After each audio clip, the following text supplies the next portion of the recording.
realism of the film. Because we talked.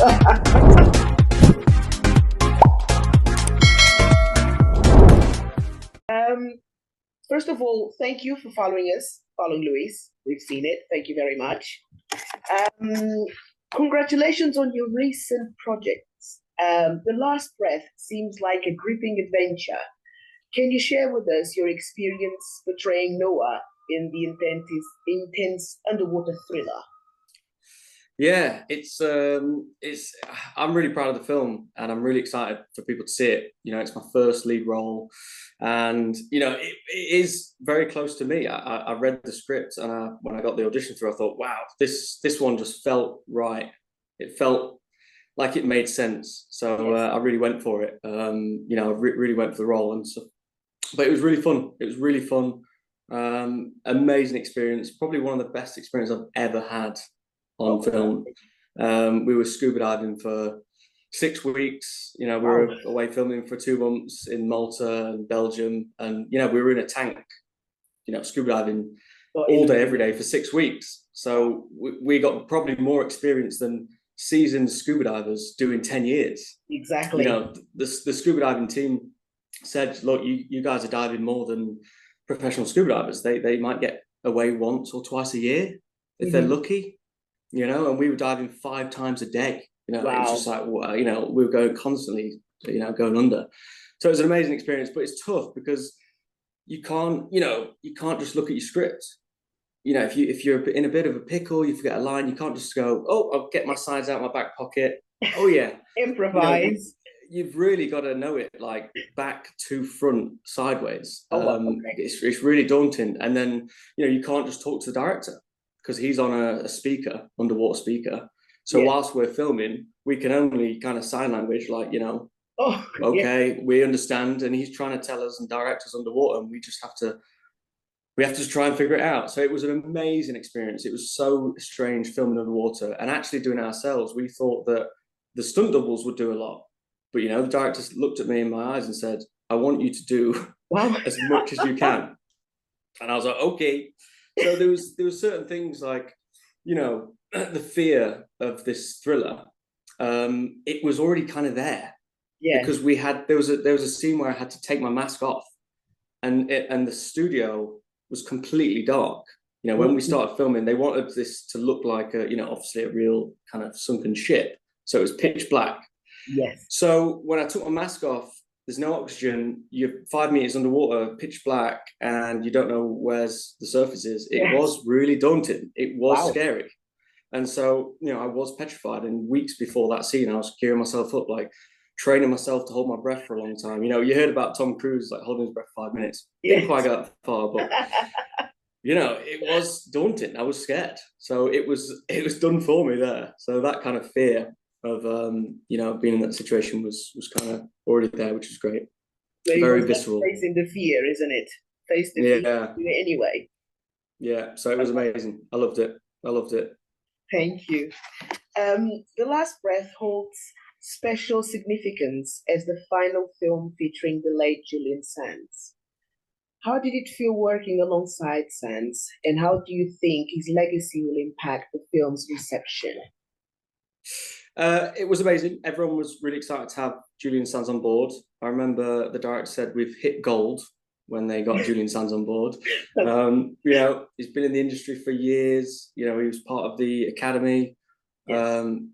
Just an amazing guy, and he really took me under his wing. You know, when I first met him, you don't know how these actors are going to be. You don't know if they're going to be dismissive. You don't know if they're going to just come on set, do their job, and go off set. There are actors like that who you don't see them. They're in the trailers.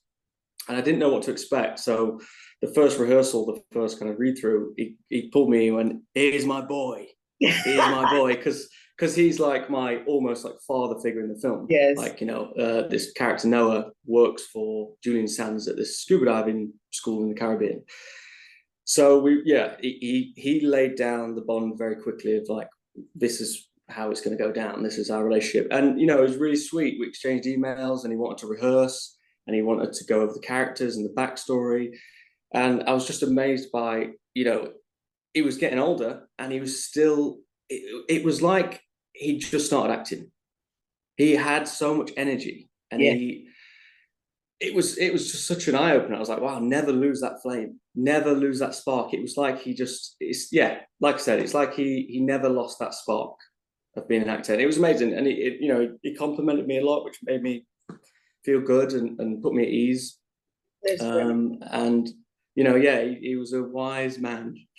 He was a wise man. So it's obviously really sad that he's not here and he can't see the film, because we were hoping to see the film together, but it's difficult. But hopefully, he goes out with a bang and he leaves his legacy in one last movie. And fingers crossed.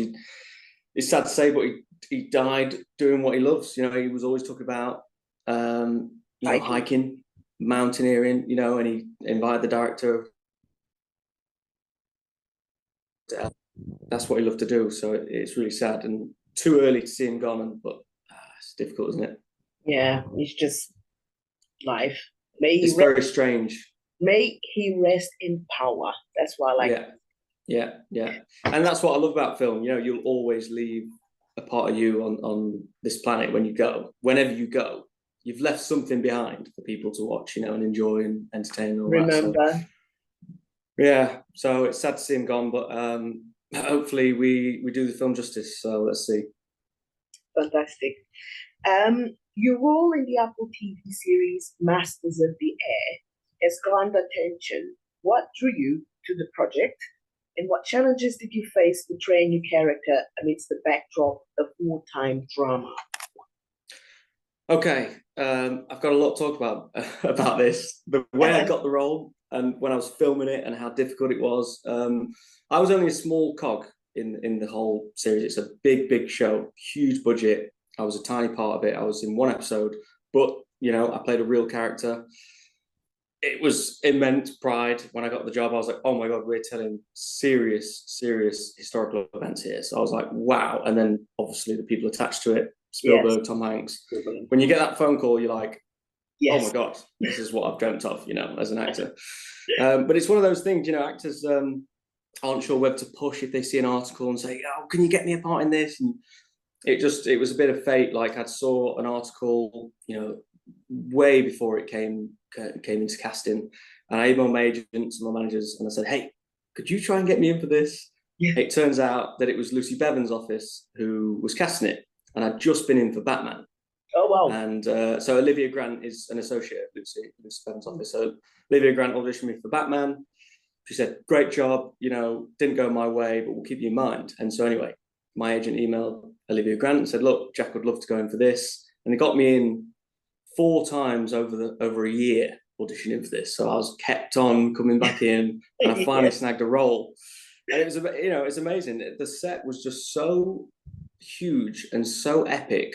As far as your eye can see is, World War II kind of, a setting. So you just believe it. And they had the real B-17s, B-17 planes there. So you're just looking at it all going, whoa. And there's hundreds of extras, hundreds of crew. So it's amazing. When you step on set, you do feel like, whoa, this is crazy. But it's funny because I had some filming, and then there's about a month break, and then there was another set of filming in they call it the volume, which is kind of in the B-17s that are on hydraulics. Yes. And then you've got the huge screens and stuff. So, there's a gap in between those bits. And so I did another film called The Abomination, and that was all night shoots. I finished at 4 a.m. My last day of night shoots, Masters of the Air changed my day of filming and said, oh, it's this day now. And so we were like, oh, that's the next day. So I was filming in Great Yarmouth. I finished at 4 a.m. My agent booked me a cab. It picked me up at 4 a.m. and then it drove me to Oxford to get onto set for 7 a.m. Wow. And I remember getting back to the makeup room, getting all my prosthetics off, makeup artist like working on me at 4 a.m, like, got to get this cab. And I get a text from the cab driver saying, I've got a flat tire, I'm going to be late. And I was just like, this is not going to work out. Anyway, slept in the cab. I got there, straight into hair and makeup for Masters, straight into the costume. And the costumes are so big and heavy because they're like really thick woolen leather because I think it was the old days. Yes, that's how it was. I don't know how high they're up, 10,000 feet, 25,000 feet in the air. I mean, it's minus 40 degrees. So they have these big outfits, but obviously on the ground, it's so hot. So we're in this tiny little plane in a studio in this gear, like 3 hours sleep, and we're doing loads of fighting, and it was the craziest experience I've ever had because you have a mask on and goggles and hat and everything, and when they call cut, you literally feel like you're gonna pass out. It's so hot and so heavy work, and I was on the way going, this is going to be a great day. I'm going to get to fire guns all day. I'm going to be in the plane. And the day was just, and I've never worked so hard in my life. It was exhausting work. So they say that actors got it good. We were having a terrible time. It was so hard. I mean, it got kind of watches the movies. We have no idea what you go through to make these things. And yeah, I mean, it seems glamorous. And then when you do it like the last breath and this thing, it's when you get there, it's totally different. It is really hard work.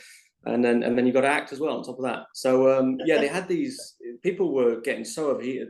They kind of invested in these water coolant vests. You'd put the vest on underneath all this suit, and then they put a little hole in the trousers.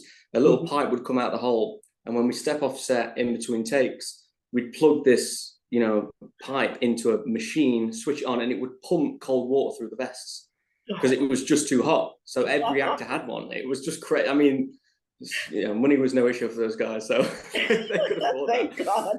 Yeah, but it was crazy. It was a crazy experience. So that's logistically how we filmed it and stuff. But to play a real character was just like I think everyone felt the same. Everyone felt the same. We're doing a service here. This is historical. Everyone was very proud to be there and excited. And I mean, the show's amazing. My episode comes out on Friday, so I'll see it then. But I've watched up until now 6 episodes, and it's just no, it's out now. I like all these details. That's what gets me so excited about this job. The finer details are really exciting. It's a really fun job. It's a really crazy thing. But yeah, it was good fun. I'm excited to see it. Thank you. Take Cover sounds like another exciting venture for you. Can you provide any insights into your character and what audiences can expect from the upcoming film? Yeah, so I play a character called Ken. He's a loudmouth, joker, brash guy. He thinks he's funny. And he plays, so I play opposite Scott Adkins, and he plays the main sniper, and I play his spotter. Okay. Which I don't know if you know, but a spotter is, he's got the binoculars and he's looking out for kind of wind strength, angles. He's looking at the accuracy of the shot. He's basically informing the sniper. Exactly. Yes. The distance, all of that sort of thing. So they are really a tight bond.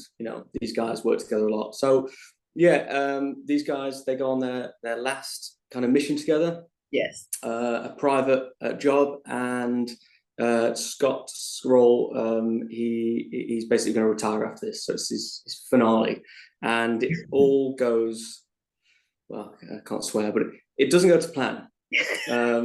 So they basically get ambushed basically in a house. I don't want to give away too much because it's a thrill. Oh, it's a real good ride. But they get in a pickle, and so that's kind of how that works out. But I'm really excited to see that as well. I'd worked with Scott before, and Ben Jakes, who's the producer at Signature, and I'd worked with them on One Shot, which is on Sky. And again, I was in a small role, and they were looking for a character, and they couldn't find the right actor. And thanks to Scott, this is the power of actors and knowing people sometimes. He said, "Hey, what about that kid Jack Parr?" And then Ben went, "Yeah, that's a good idea." And so they auditioned me and said, "Look, we're struggling to find the right actor. You'd be great for this role." And then they got me, back in for that. So it was exciting. Yeah, and Alice Eve is in the film. I didn't meet her, but so I was sandwiched in between Scott Adkins and Alice Eve, and I was like, "This is cool." You know, two big dogs in the industry. You know, I was like, this is pretty cool. So I'm very excited. It is a very thrilling, action-packed film. So we'll see how that goes. Oh, yes. Well, I'm in Portugal, but I'm going to make sure I'll go and watch it. Oh, Alongside your acting career, you ventured into writing with your short film, The Drop. What inspired you this project, and how does the storytelling process differ when you're both acting and writing? so I mean, I say this all the time. I owe my sanity to writing because there's many actors out there who, you know, are struggling in between jobs and they kind of feel lost and they don't know what to do next. And it got to a point, I started writing when I first started acting because I wasn't getting the roles I wanted. So I thought, okay, let me write myself some roles. Yes. And then I got so into the craft of writing that I was like, oh, I'm not really in it for me anymore. You know, I'm in it for the art. I know it sounds kind of cheesy, but I am it. I got so in love with the craft that I stopped writing for myself and I started to write stories and what I wanted to say and, you know, what I wanted to talk about. And so, you know, in between acting, I'd start a project and I'd write films and I'd write scripts and I'd get lost in that. And then I'd get a phone call. Oh, you got an audition for this? And I'd genuinely sometimes go, oh yeah, I'm an actor. I forgot about that. I forgot about that part. I was so lost in the writing Gentle process. reminder. Like, yeah. And it did. It kept me sane. Like I wasn't worried about the acting jobs. You know, if they come, they come. If they go, they go. So I got really into it, and so I started writing shorts. You know, I wrote a lot of feature films and shorts and TV pilots, and I was pitching them to directors that I'd always worked with and producers. And what I found out was that they're all busy. They've got their own projects on, and you know, it just didn't work out. And then some directors said, maybe you should direct yourself. And I was like, I don't know how to do that. And you know, the Last Breath director, Joachim, I sat with him and I said, look, I've got two shorts. I actually had managed to fund both shorts. I'd got the funding for them. And I said, I'm really scared. I don't really know where to put the lights and stuff. And you're a wizard. You kind of put your lights everywhere. And he said, don't worry about that. You know, I'm a seasoned cinematographer, director. I've been working in this field for years. And now I came from the camera department. So that's my forte. But he said, you're an actor's director. You're going to be focused on actors and stories. So focus on that and hire the right team and you'll be fine. So I went off and did these two shorts and loved it. And, you know, now we're developing the drop into a feature film, which is really exciting. That's kind of built into a different beast. Yeah, so we're kind of really excited. We didn't think it was going to go as far as it's gone. You know, people have got interested, and you know, we think people want to make it. So we're like, oh, whoa, what do I do now? So we're really excited about that. But yeah, I genuinely love it. I think they favor each other, acting and writing. And it's the same if you're a director and a writer. You understand actors differently. You understand directors what they want differently. And you know, from writing, you kind of sometimes look at the script a bit different. You know, and you can use those skills, and they do go hand in hand. So I think it's helped. I hope it's helped. So yeah, I do love that aspect as well. So yeah, the drop, we're really proud of it. You know, I hope the message comes through. You know what I'm trying to say, but it's doing well at festivals, and yeah, I think I take a lot of inspiration from like Tarantino and Martin Scorsese. I'd love those sort of films, so that's what I kind of tried to gather inspiration from. Fantastic, thank you. With the drop selected for the IndieX Film Festival in Los Angeles, what emotions do you experience seeing your work recognized in such prestigious circles?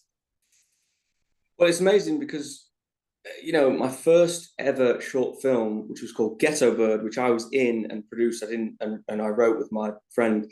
I didn't direct that, but it's kind of funny because you just think, this is going to do amazing, and this is going to be at the BAFTAs. You know, it's like, we've done great work. Like, we all did well, and it looks great. And when it doesn't, you're like, oh. So the next lesson for the drop, this is my second short, was I'm not expecting anything. You know, I don't expect it to go anywhere because I've had that experience now. And so when it does get selected and when it does win, you know, I've had people message me on Instagram, you know, actors saying, I've just watched your film. I love the way the characters, portrayed, and I loved the story, and I loved it, and I'm like, wow, it's so nice to hear that, because I have to be honest, and I think this, in a way, creatives can be insecure and about their own work, and it's art. I think people are insecure about their own artwork. Yes. And I genuinely didn't think anyone wanted to make the drop. I wrote the script and I thought, who's going to want to make this? Why would anyone want to make this? I was like, who cares? Even on set, when I'd got a whole production company, actors, I'd, raised some finances. On set, I said to someone, God, I really was confused. I didn't think anyone was going to want to make this. And people were like, we have been gagging to do something like this. The DOB. Exactly. He said, we've been wanting to do something like this for so long. And the actor said, oh, it's so nice to be on something like this. And I was like, this, I didn't know that. And so when it gets recognized at festivals, it's an amazing feeling, because it validates, all these negative thoughts that you had. Yes. Not validates, sorry, the opposite. It takes away all those negative thoughts. And it validates, the good things, that you might be on the right path here. Yes. You might be doing something right. It's a little nod to just go, it's okay. I think you're doing okay. And it's a little bit like that. So it's an amazing feeling. It's an amazing feeling. Fantastic. Thank you. Transitioning between projects can be demanding. How do you maintain this versatility, freshness in your performances, especially when moving between genres like drama, thriller, and action? That's just a good question. I suppose I probably never really thought deeply about it, because I just plunged myself into the scripts and don't think too much about it. Just got to get stuck in. But I think, I think a lot of people ask, like, what's your dream role and stuff, and it used to be so clear.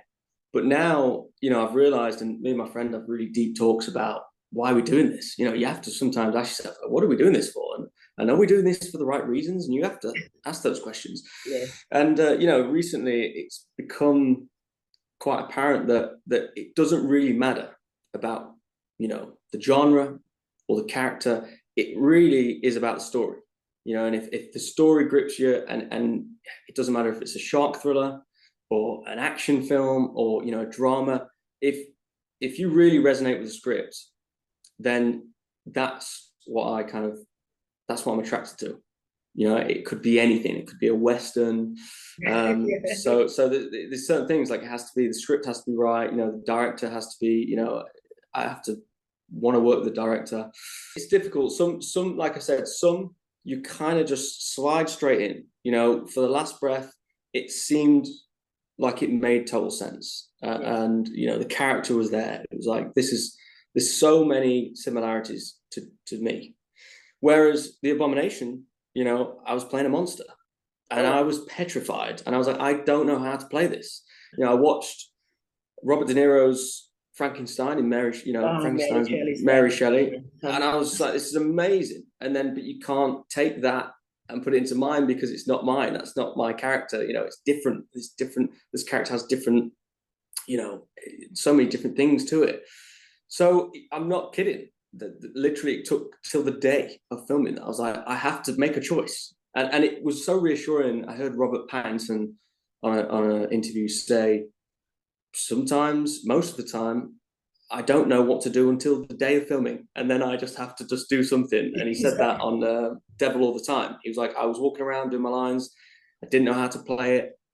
You just have to make a decision at some point. So The Abomination, I was so petrified, because it's so far away from a character you can relate to. This monster's been brought back to life.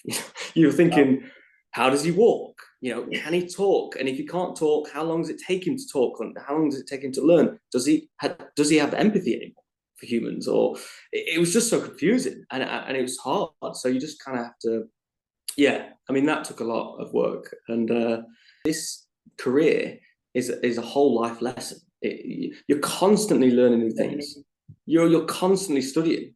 1 second you're studying a monster, the next thing you're trying to be an advanced scuba diver, and then you're learning about the sniper rifle team in the military, how they work, and the next thing you're in a B-17 in the World War II, and it's just like, it is a fascinating business, and there's never too much prep.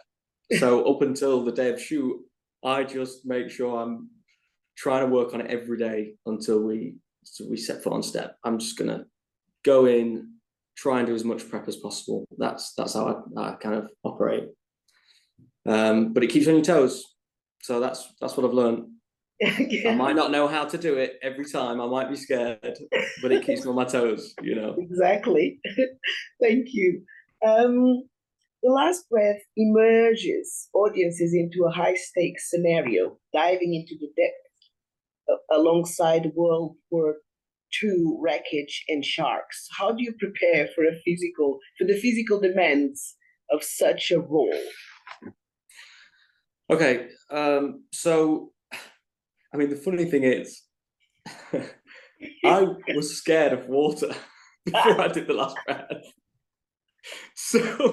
So being stuck in a tank it was petrifying. Like I said to my girlfriend's mum, my biggest fear is drowning.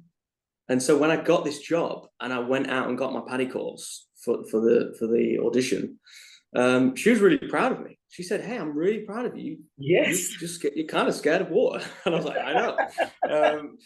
So you know, those experiences, like I said before, we're not on green screen, so it was already there for us. You know, the fear of being in that tank. I mean, I couldn't imagine because part of the advanced training, we had to do a 30-meter dive to see a shipwreck, and I remember being 30 meters down, right on the seabed, and you look up and you can't see the surface, and your bubbles go up and they just disappear. And the scariest thing about scuba diving is that once you're a certain kind of depth down, you can't just swim up. You know, the fear of a person just like, I need to get to oxygen. So if your oxygen, you know, whatever, if you run out of oxygen or if there's a problem, you do have a spare reg. Mm-hmm. Or you always have a buddy because you kind of signal, I'm out of oxygen, you can grab their spare and you go up together. You have to go up slowly because of the bends. You know, basically the kind of nitrogen bubbles get compressed with the pressure. So if you go straight up, those nitrogen bubbles expand quickly. And these freaky stories of like people's kind of inside of their brains like popping.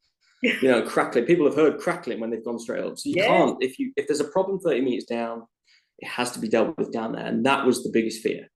So going into the tank and doing all these experiences before the shoot, going into the tank, you know, you realize when they realize that they can't get back out and they're stuck and they're running out of oxygen and they find little pockets. I mean, it's already so scary because you just know how they're going to feel. Like, how the hell are we going to get out? Because you can't do it in one breath and you can't just go straight up. You got to stop 5 minutes before and do the rest stop for 5 minutes, you know? So it was scary. It was scary. So it was already done for me. That made the fear real. No acting needed. Exactly. Okay, put anyone in that situation, they're fine. I think we've got 10 minutes, but we've got 2 questions. Okay. Your co-stars in recent projects, including Callum Turner, Rafferty Law, and Alice Eve. How does collaborating with such talented ensemble influence your own performance and approach to your craft? Do you know what? I actually am so fascinated, and I probably shouldn't ask them how they do their process because I think everyone's so different and it is an individual sport. You know, you have to just go with your own craft and learn your own ways and how you work it out. But I am fascinated. You know, Alex Arnold, he started in Skins. That's how he kind of got his break in The Last Breath. I just kept on looking over my shoulder all the time, and he was just loads of notes and I was just like, God. I was going, oh my God, I mean, I should be doing that. What is he doing? And then I'd go over and be like, hey man, do you mind sharing what you do? And every morning I'd be like, what do you do? What are you doing this morning?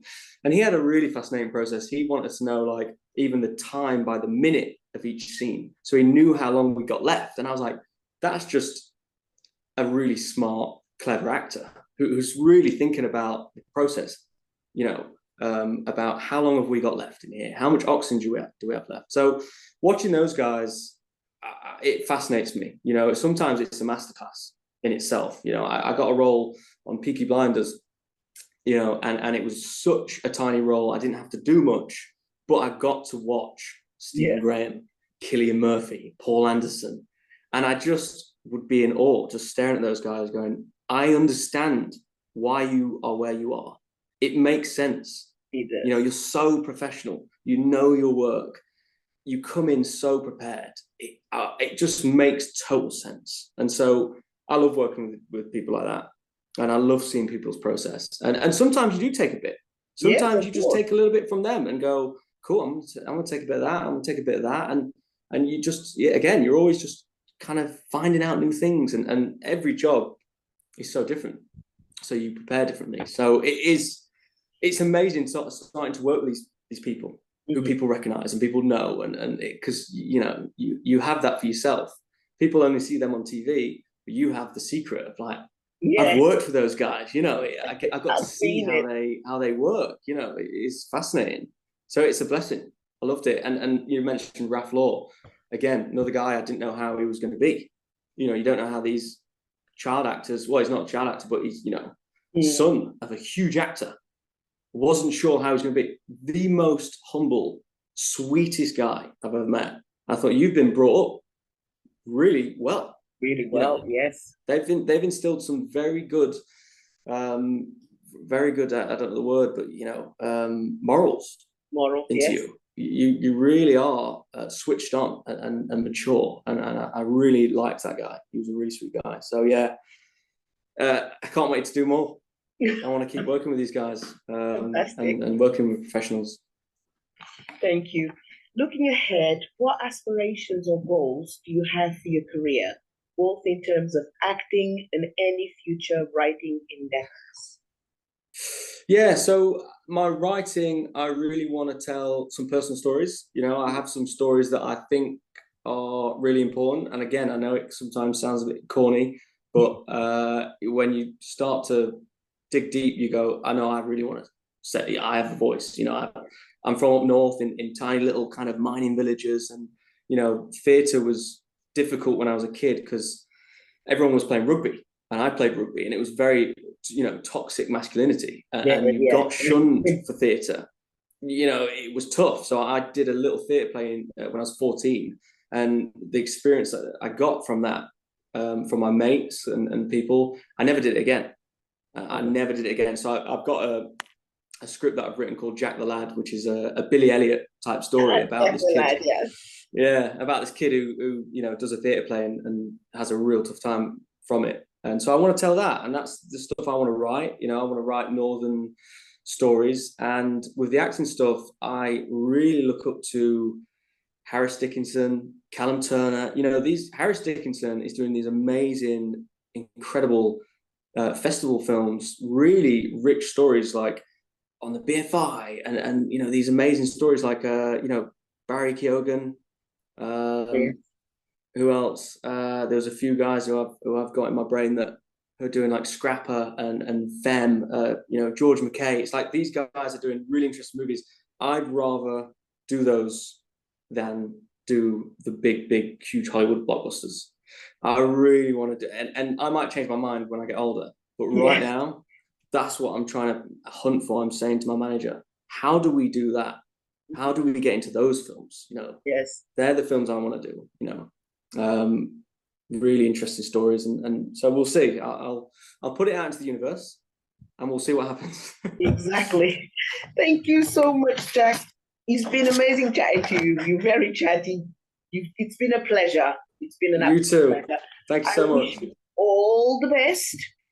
I will keep watching whatever you're doing. Yeah, please do. I need all the fans I can get. And thank you so much. I appreciate it. I love the magazine as well. I love the magazine. Yes. When Olivia sent me the magazine, I was like, hey, this looks really cool. I was really excited to be on this. So thanks for having me. Fantastic. Thank you. It means a lot. Thanks so much. Take care. All right. Thank you so much. Bye-bye. Bye-bye. Realism of the film. Because we talked.